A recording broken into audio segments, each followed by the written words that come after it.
सादर नमस्ते। हम सब मिलकर एकाग्र मना होते हुए 3 बार ओम नाम का सिमरन करेंगे।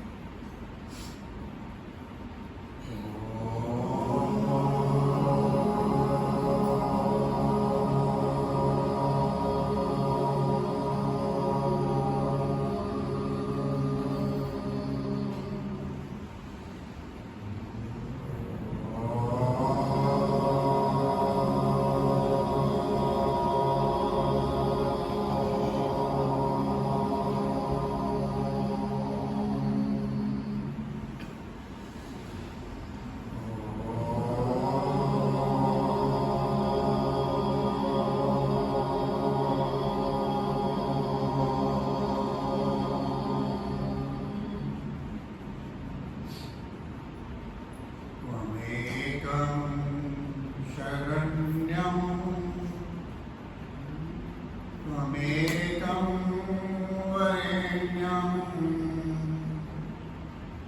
त्वमेकं जगत्पालकं स्वप्रकाशम् त्वमेकं जगत् कर्तृपात्री प्रहर्ति त्वमेकं परं निश्चलं निर्विकल्पम्।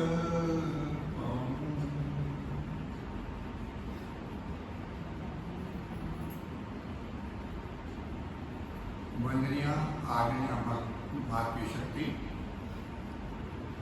इस सत्संग सभा में पधारे हुए सभी धर्म प्रेमी बंधुओं, जो कोई साधक बुद्धि योगी उस परमात्मा को कुछ अंश तक जान लेता है,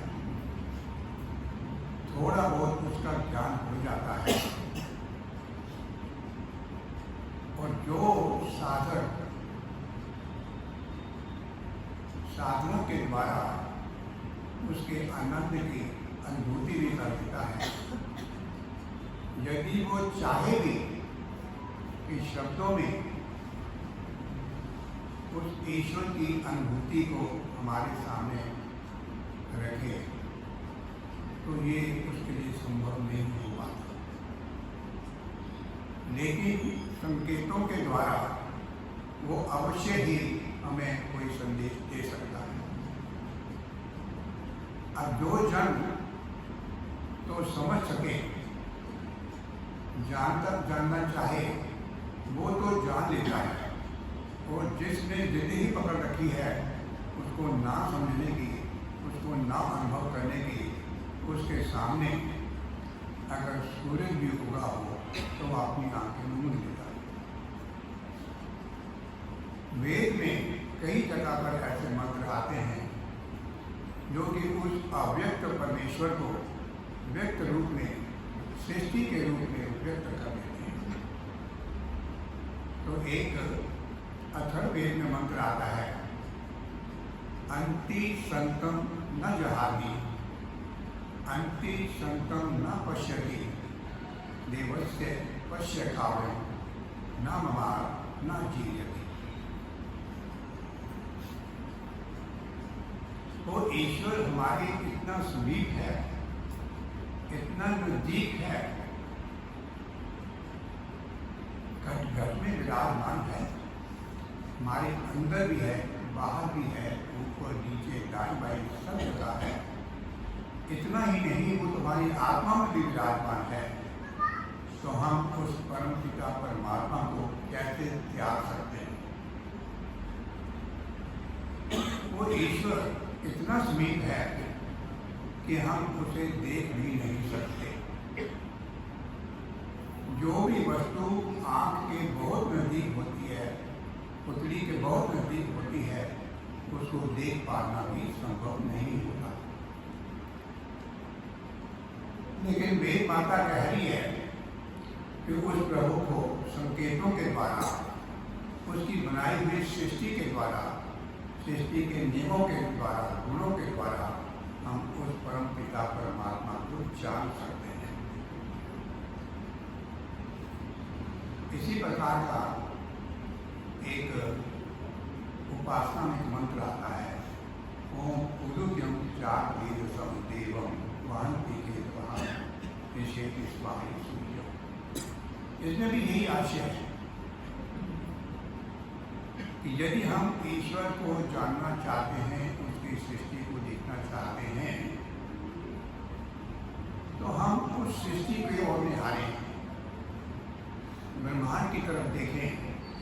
ये सूर्य, चांद, सितारे, ये सब पशु पक्षी, ये सब वनस्पतियाँ, ये उस प्रभु की ओर जो इंगित कर रही हैं, उसी की सत्ता को भाग करा रही हैं।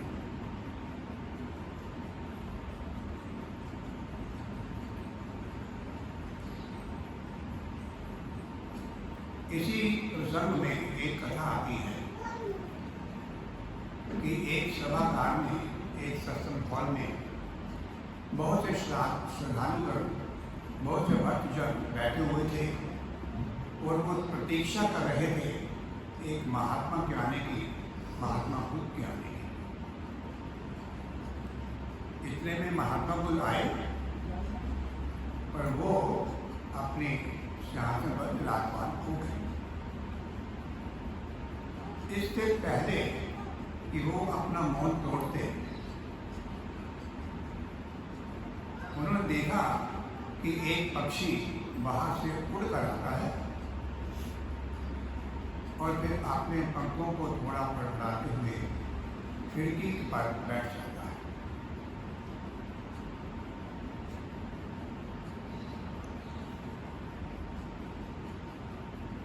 महात्मा बुद्ध इसके पहले मौन तोड़ते, वो उसको देखते रहे, टकटकी लगाकर देखते रहे।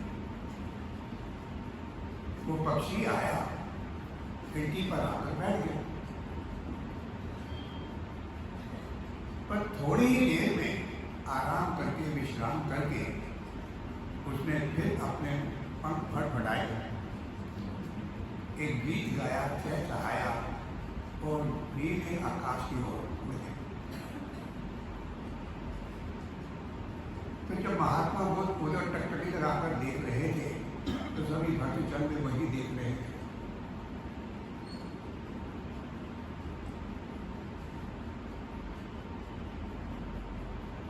महात्मा बुद्ध कह उठे कि आज का प्रवचन समाप्त।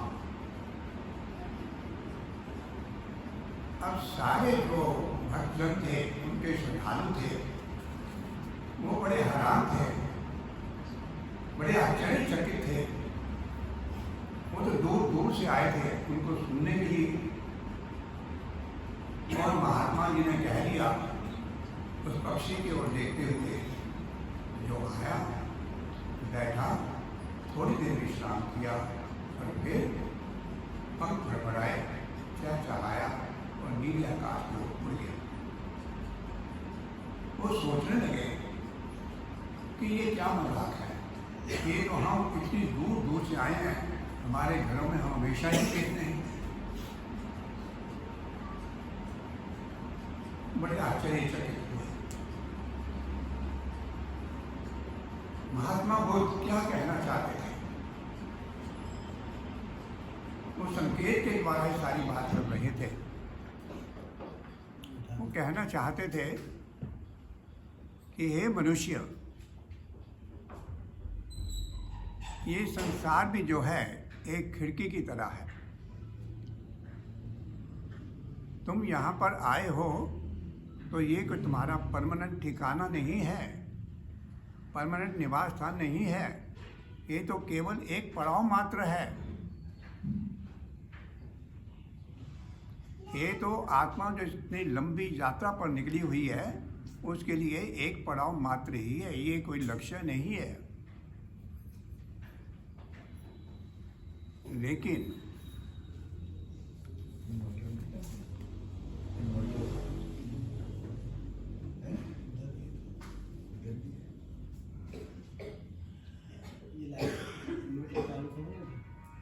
वो सारे जो भक्तजन आए हुए थे वो तो सुनने आए थे कि आज महात्मा जी बहुत गहन कोई उपदेश देंगे, कोई बहुत गूढ़ उपदेश देंगे।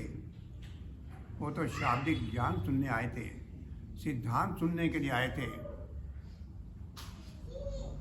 कि जो शब्द है, ये पर्टिकुलर शब्द जो ज्ञान दे रहे हैं, ये किस धातु से बना है, किस प्रत्यय का है।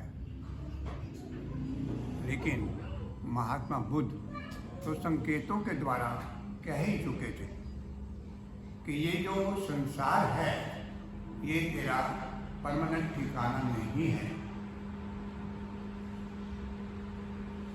अगर वो पक्षी मान लीजिएगा वहीं पर बैठ जाता और बैठा रहता, आपने पंख ना फड़फड़ाता, ना चहकता और ना उड़ जाता, तो वो शायद ये भी भूल जाता कि उसके पंख भी हैं, कि वो उड़ना मात्र भी जानता है।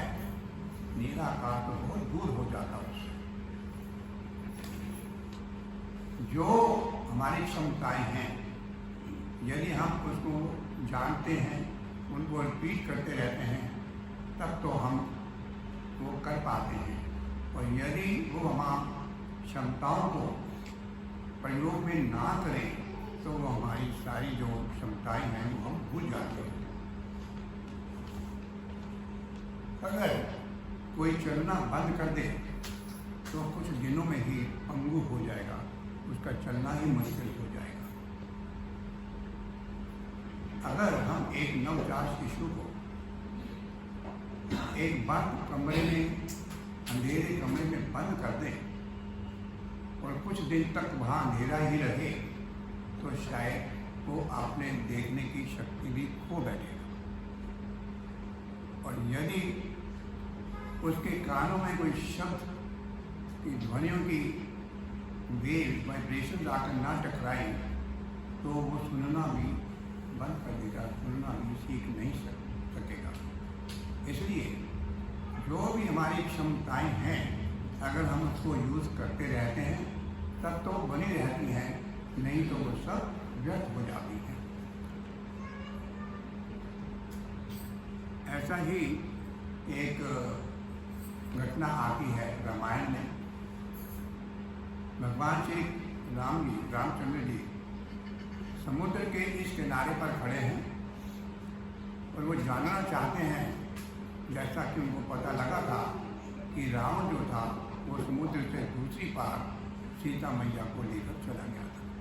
लेकिन वो इसको कंफर्म करने के लिए जानना चाहते थे कि सीता माता कहाँ है, अब उस समुद्र को कैसे पार किया जाए।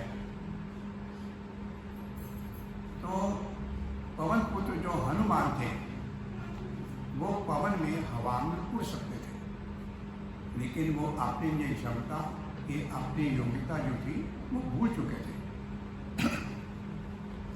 तो सेनापति जामवंत ने उनको याद कराया कि अरे आप तो हवा में भी उड़ सकते हैं, आप में इतनी शक्ति है। तो फिर उन्होंने हवा में उड़ान भरी और उस समुद्र को क्रॉस करके दूसरी ओर चले गए सीता माता का पता करने के लिए। बुद्ध क्या बोलते हैं इसकी इंतजार करने की बजाय बुद्ध की आंखों में क्या झलक रहा है वो हमें खोजना चाहिए।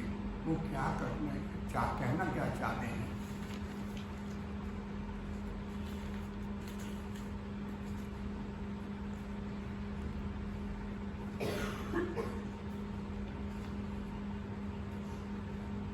एक छोटी सी कथा आती है, बहुत कथा आती है, वो भी आपने सुन रखी होगी कि एक शेरनी थी जो कि गर्भवती थी।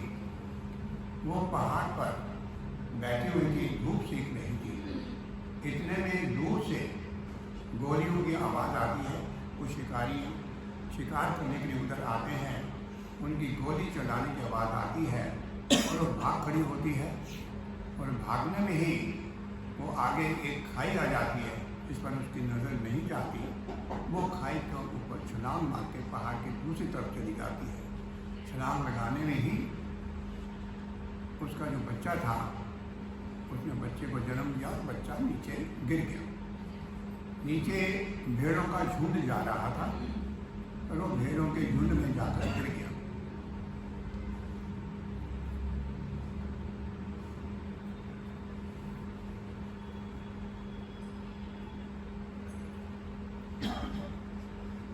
तो भेड़ों को जो चरा रहा था, चरवाहा जो था, उसने उसको उठा लिया, अपनी गोद में रखा और फिर उसको बड़े लाड प्यार से, जैसे छोटी छोटी भेड़ों को, नवजात भेड़ों को पाला जाता है, वो उसको पालने लगा। धीरे धीरे वो शेर का बच्चा जो कि भेड़ों में गिर चुका था, वो बड़ा होने लगा। वो भी भेड़ों के साथ उन्हीं की तरह दसर पसर चलने लगा और उन्हीं की तरह मिमियाने लगा।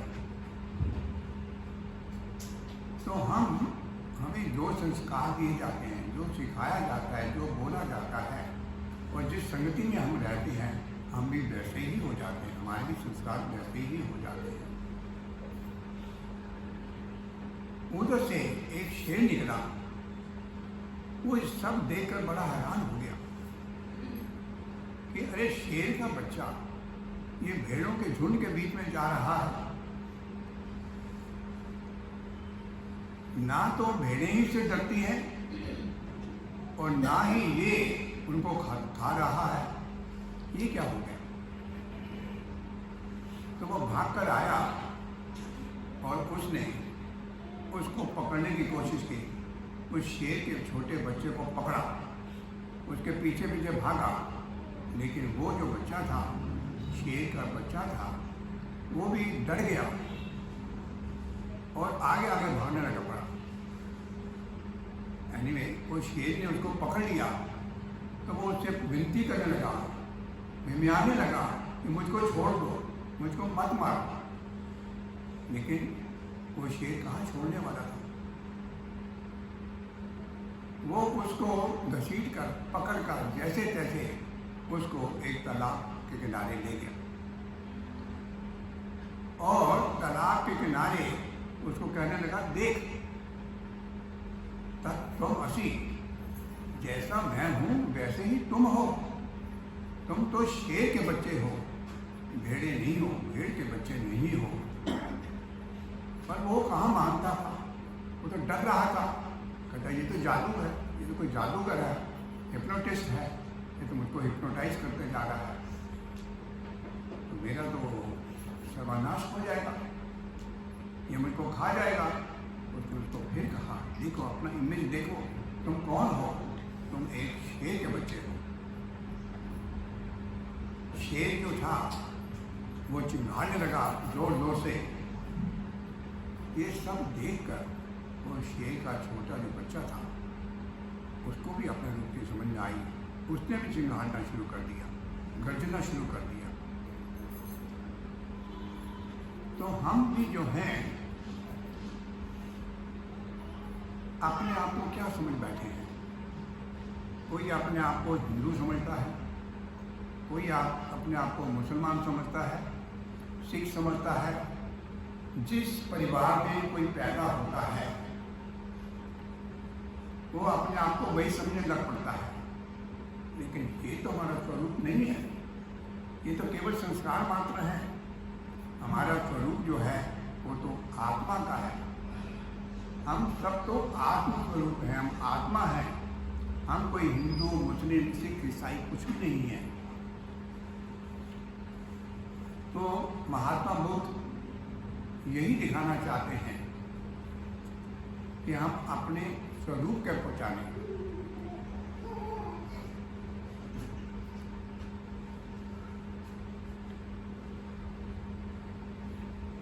विदेशी पुरुषों के पास दर्पण के अलावा होता भी क्या है।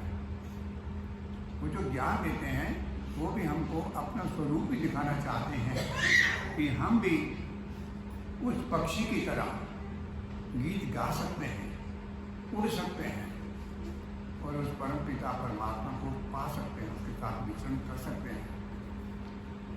पक्षी के गीत तो हम जानते हैं, लेकिन हमारा गीत क्या है, एक आत्मा का गीत क्या है? तो आत्मा का गीत जो है वो प्रभु की प्रार्थना ही है, उसकी उपासना ही है। सच्चे दिल से उपासना तभी होती है, प्रार्थना तभी होती है जब उसमें कोई मांग ना हो।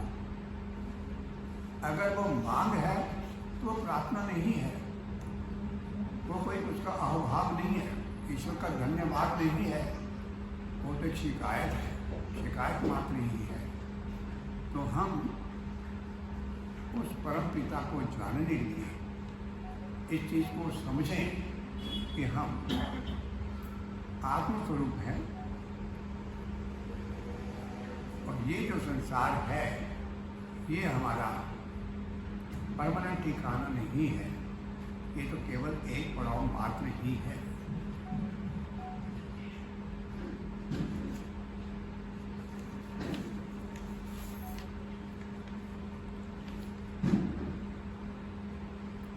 जिस दिन हमारा तन मन प्राण अहोभाव धन्यवाद प्रकट करेगा उसी दिन मोक्ष हमारा है। यदि प्रार्थना में मांग है, जैसे मैंने कहा, तो वो प्रार्थना मात्र नहीं, वो तो एक शिकायत ही है। हम पूछते हैं कि ईश्वर कहाँ है? हम पूछते हैं कि ईश्वर है या नहीं है।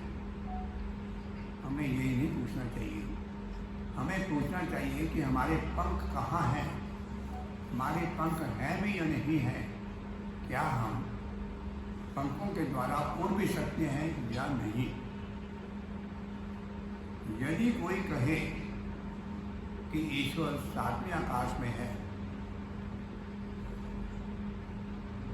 वो सातवें आसमान पर है, कैलाश पर्वत पर है और क्षीर सागर में है, तब तो हमारे हाथ एकदम जुट जाते हैं। और जब कोई कहे कि ईश्वर हमारे भीतर है तो हमें विश्वास ही नहीं होता। क्यों? कि ईश्वर तो निराकार है, ईश्वर का तो कोई रूप नहीं है, वो तो सब जगह रहता है, सर्वव्यापक है। हमारी हालत तो वो है जैसे एक मृग की है, वो एक हिरण, एक मृग जंगल में जगह जगह पर भटक रहा है, एक खुशबू के पीछे भाग रहा है, लेकिन वो भूल जाता है कि वो खुशबू कहीं इधर उधर नहीं है। वो खुशबू जिस कस्तूरी से आ रही है वो तो उसके भीतर है। इसी तरह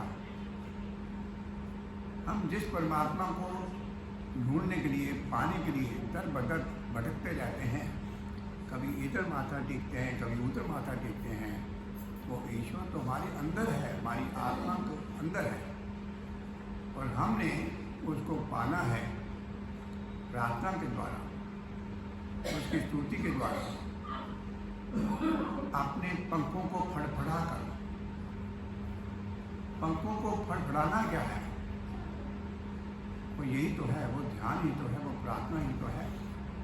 और दो पंख जो हैं वो हम कह सकते हैं वो कर्म है और उपासना है।